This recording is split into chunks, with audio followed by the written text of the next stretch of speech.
Hello everybody, I'm meteorologist Dan Giroux with your weather on demand for UpperMichiganSource.com.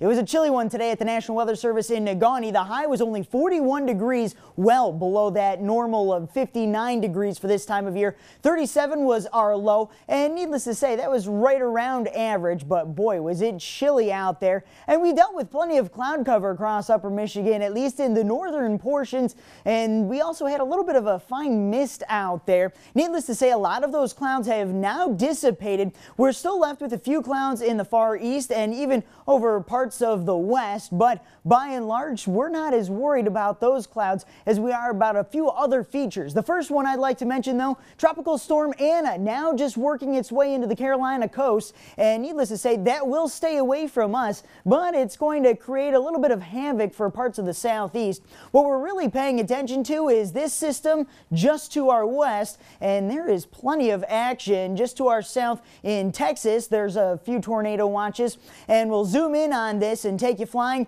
We also have a tornado watch out ahead of this system, and this is a very unique system because we've got some severe weather out ahead of it, and then behind it we're seeing some snowflakes. So this is a very interesting one to say the least, and this low pressure system is stacked on top of an upper level low pressure system that will gradually be lifting to the north and be bringing us our first chance at some decent rain here in quite some time. So here's that low pressure system for tomorrow. Out ahead of it, we'll see an increase in clouds. Needless to say, probably not going to see any rain just yet, at least not until Sunday night. But we will definitely see more clouds as a result. Temperature's still going to be cool, but by Monday, this low pressure system lifts to the north, and as it does so, it brings plenty of rain, and that means the entire Upper Peninsula will be seeing some rain. There is the chance that as it lifts to the north, we could get caught in the dry slot, and that could make a few areas dry for at least a little while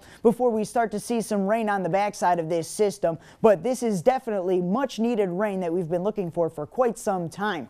Overnight, we'll see mainly clear skies, maybe a few thin clouds out across Upper Michigan, especially in the east. Otherwise, temperatures dipping down into the 30s to around 40 degrees with light winds out of the north-northeast. Then for your day tomorrow, we see those increasing clouds hang on. We'll see those winds pick up out of the northeast, though, anywhere from about 10 to 16 miles per hour, so it will be a bit breezy with temperatures ranging only from the mid-40s to around 60 degrees. Your TV6 day forecast, well, we get that much needed rain in here on Monday, and Tuesday as things really begin to cool off. Some of that rain could mix in with a little bit of snow over parts of the western UP, but most of us should stay as rain, and then we dry out at least into the middle of next week. Have a wonderful weekend.